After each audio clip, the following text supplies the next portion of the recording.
अस्सलाम वालेकुम। मैं मोहम्मद उल-करनैन और अपने यूट्यूब चैनल नो साइड के साथ। अगर आप मेरे यूट्यूब चैनल के ऊपर नए हैं तो प्लीज़ सब्सक्राइब कीजिए, ताकि ये जो 8 फरवरी 2024 को जो इलेक्शन होने जा रहा है पाकिस्तान के अंदर, उसमें हर हलके की जो एक तज्ज़िया है, उसकी क्या सिचुएशन है, किस पार्टी की पोजीशन बेहतर है, कौन सा कैंडिडेट क्यों जीत रहा है, किसको हारने का खदशा है, इस सारे हवाले से जो एनालिसिस है, जो मेरा तज्ज़िया है, इस चैनल के ऊपर होगा।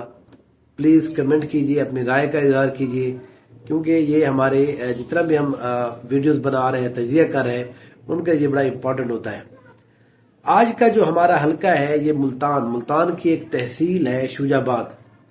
ये शूजाबाद का एक हलका है जिसका अब के बाद जो हलका नंबर है वो NA 158 है। ठीक है, इसको पुराना जो हलका था ये, इसको अब जो है ये इसका जो नया नाम है वो 152 है, पुराना इसका नाम 158 होता था। ये वो हलका है जहां से जनाब यूसुफ रज़ा गिलानी साहब ने इलेक्शन को कंटेस्ट किया था, साबिक़ वज़ीर आज़म थे, उनको यहाँ से शिकस्त हुई थी। उनको पाकिस्तान तहरीक इंसाफ के जो MNA थे, जो यहाँ पर उम्मीदवार थे, उनका नाम था मोहम्मद इब्राहिम खान, उन्होंने यहाँ से शिकस्त दी थी। यहाँ पर तीसरे कैंडिडेट भी मौजूद थे मुस्लिम लीग नून की तरफ से सैयद जवेद अली शाह साहब, ये पहले एक दफ़ा MNA रह चुके हैं। तो ये वो सीट थी जहाँ पर एक्सपेक्टेड था एक बहुत अच्छा मुकाबला होगा, और बिल्कुल उसी तरह से हुआ। अगर मैं आपको बिल्कुल जिसको कहते हैं वोटों के हिसाब से बताऊं, 83,000 वोट लिए थे सरदार जो इब्राहिम खान साहब हैं, 74,000 वोट लिए थे जनाब यूसुफ रज़ा गिलानी साहब ने पाकिस्तान पीपल्स पार्टी की तरफ से, मुस्लिम लीग नून की तरफ से सैयद जवेद अली शाह ने तकरीबन 73,000 वोट लिए थे। तो ये बहुत ही क्लोज एक ज़ाहिर MNA का जब आप इलेक्शन लड़ रहे होते हैं तो ये बड़े क्लोज चीज़ें होती है इस तरह से। अब यहाँ पर सिचुएशन थोड़ा तब्दील हो गई है। उसकी दो मेन वजूहत है। पहली तो ये है कि इब्राहिम खान ने पाकिस्तान तहरीक इंसाफ को छोड़ दिया है। उन्होंने पाकिस्तान इस्तेहकाम पार्टी या कोई और पार्टी ज्वाइन नहीं की, लेकिन वो 9 मई वाले वाक़े के हवाले से बहुत सारे जिस तरह के कैंडिडेट्स हैं, उम्मीदवार हैं PTI के, उन्होंने पार्टी को छोड़ा है या छुड़वाया गया है, वो जो भी बात है, तो उसमें इब्राहिम खान भी शामिल थे। अब इस सीट के ऊपर अगर इब्राहिम खान कैंडिडेट नहीं बनते पाकिस्तान तहरीक इंसाफ की तरफ से, तो फिर इस सीट के ऊपर कौन नया कैंडिडेट आएगा। यहाँ पर जो है वो MPA जो बने थे उनका भी एक चांस है।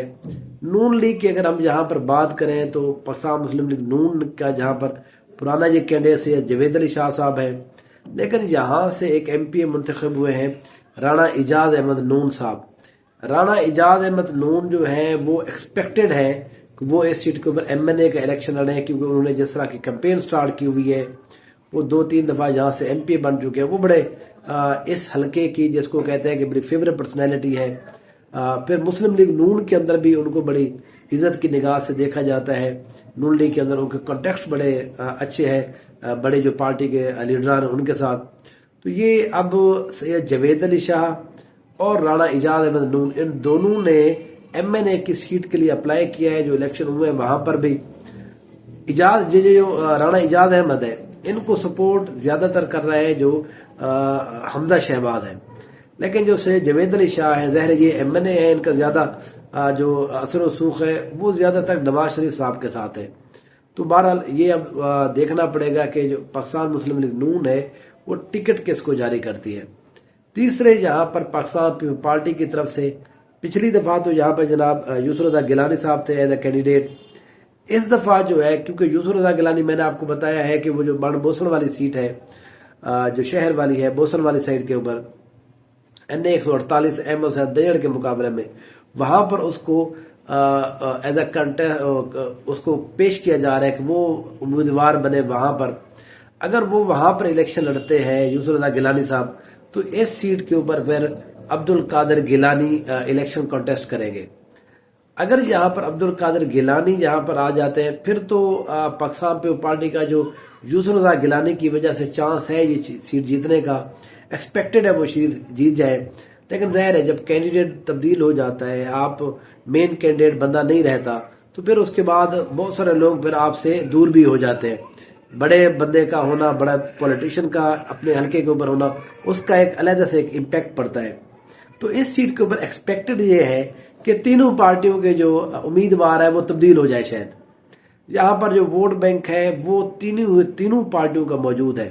محمد ابراہیم خان کو اتنی بڑی پرسنالٹی نہیں ہے. یہ پاکستان تحریک انصاف کے ساتھ پہلے بہت عرصہ رہے ہیں.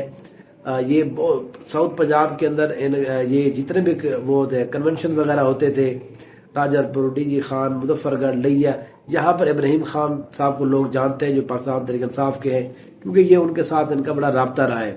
تو ابراہیم خان صاحب جو ہے، اچھا انہوں نے 2013 کے الیکشن میں بھی کنٹیسٹ کیا تھا پی ٹی آئی کے ٹکٹ کے اوپر، 18 میں پھر جا کے جیتے تھے. اب اگر وہ الیکشن نہیں لڑتے، جس طرح ان کو فورس کیا جا رہا ہے کوئی الیکشن نہ لڑے، تو پھر یہاں پر پاکستان تحریک انصاف کا جو بھی کینڈیڈیٹ آئے گا وہ نیا کینڈیڈیٹ ہوگا اور صرف پاکستان تحریک انصاف کے ووٹ کے اوپر ہی ریلائے کرے گا. کیونکہ یہ وہ حلقہ ہے جس کو آپ کہہ سکتے ہیں کہ پی ٹی آئی کی جو لہر ہے وہ اس طرح کے تھوڑا دور دور ایریاز کے اندر ضرور ہے، لیکن اتنی نہیں ہے کہ وہ آپ کا پارٹی کا کوئی 1 لاکھ ووٹ بینک ہے. یہاں پر 35 سے 40 ہزار، یا اگر کوئی زیادہ ہو جائے تو 50 ہزار کے قریب ووٹ بینک ہے. نیا کینڈیڈیٹ جو ہے وہ میرا نہیں خیال کہ 8-10 ہزار اس کے کوئی ووٹ اس طرح سے ہوں گے. اگر یہاں سے جو ایم پی ہیں وہ اس کو اگر یہاں پر نامزد کیا گیا، پھر تو پی ٹی آئی یہاں پر کچھ نہ کچھ جس کو کہتے ہیں کہ مقابلے کی پوزیشن میں ہوگی. ابراہیم خان صاحب اگر خود آ جاتے ہیں دین یہاں پر اسی طرح سے ایک ٹف مقابلہ ہوگا. یوسف رضا گیلانی صاحب، ان کا بھی پارٹی نے یہ فیصلہ کرنا ہے کہ وہ اس سیٹ کے اوپر الیکشن لڑتے ہیں جو این اے 148 ہے، یا وہ این اے 152 ہے، یہاں پر الیکشن لڑتے ہیں. کیونکہ یہ بھی بڑا میٹر کرتا ہے اس طرح کے حلقوں کے اندر کہ کینڈیڈیٹ آپ کا کون آ رہا ہے. کیونکہ پارٹی کا جو ووٹ بینک ہے وہ 10 سے 15 ہزار آپ کو وہ مل جاتا ہے، آپ کسی بھی کینڈیڈیٹ کو کھڑا کر دیں. لیکن ظاہر ہے پرسنالٹی کا جو امپیکٹ ہوتا ہے وہ ملتان کے حلقے کے اندر یوسف رضا گیلانی ظاہر ہے ان کا ایک بڑا سابقہ وزیر اعظم ہے، آج کل سینیٹر بھی ہیں، ان کا ایک اچھا خاصا قد ہے. سید جوید علی شاہ صاحب کو اگر ٹکٹ ملتا ہے، وہ پرانے یہاں پر وہ ہے نون لیگ کی طرف سے الیکشن لڑتے ہیں، لیکن اس کے لیے پھر ضروری یہ ہے کہ رانا اعجاز احمد نون ان کو فلی سپورٹ کرے. اگر کسی وجہ سے ان دونوں کی آپس میں نہیں ہوئی اور وہ بھی الیکشن کنٹیسٹ کرنے لگے کسی بھی وجہ سے، آزاد حیثیت میں یا کسی وجہ سے، یا سید جوید علی شاہ کو ٹکٹ نہ ملا رانا اعجاز احمد نون کے مقابلے میں، تو وہ اگر کسی اور حیثیت سے کنٹیسٹ کرنے لگے آزاد، یا وہ کسی اور کو سپورٹ کرنا شروع ہو گئے، پھر اس کے بعد اس سیٹ کے اوپر مسلم لیگ نون کے لیے مشکلات ہو سکتی ہیں.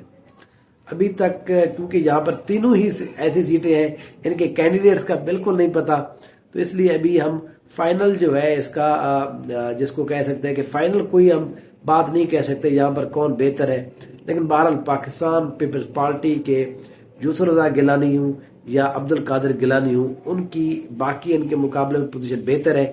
ضرور ان کے بالکل ساتھ قریب موجود ہے مسلم لیگ نون کا جو بھی کینڈیڈیٹ ہوگا. پاکستان تحریک انصاف کا جیسے میں نے آپ کو بتایا اس کا بھی پتہ نہیں ہے، وہ جب اگر کوئی آئے گا پھر اس کے بعد میں آپ کو اس سیٹ کے اوپر خصوصی ایک نئی ہم ویڈیو بنائیں گے کہ کس کو ٹکٹ ملتا ہے اور کون کینڈیڈیٹ یہاں پر ہے، اس کا امپیکٹ اس سیٹ کے اوپر کیا پڑ سکتا ہے. یہ انشاءاللہ ہم اب نیکسٹ ویڈیو میں بتاؤں گا. Thank you so much.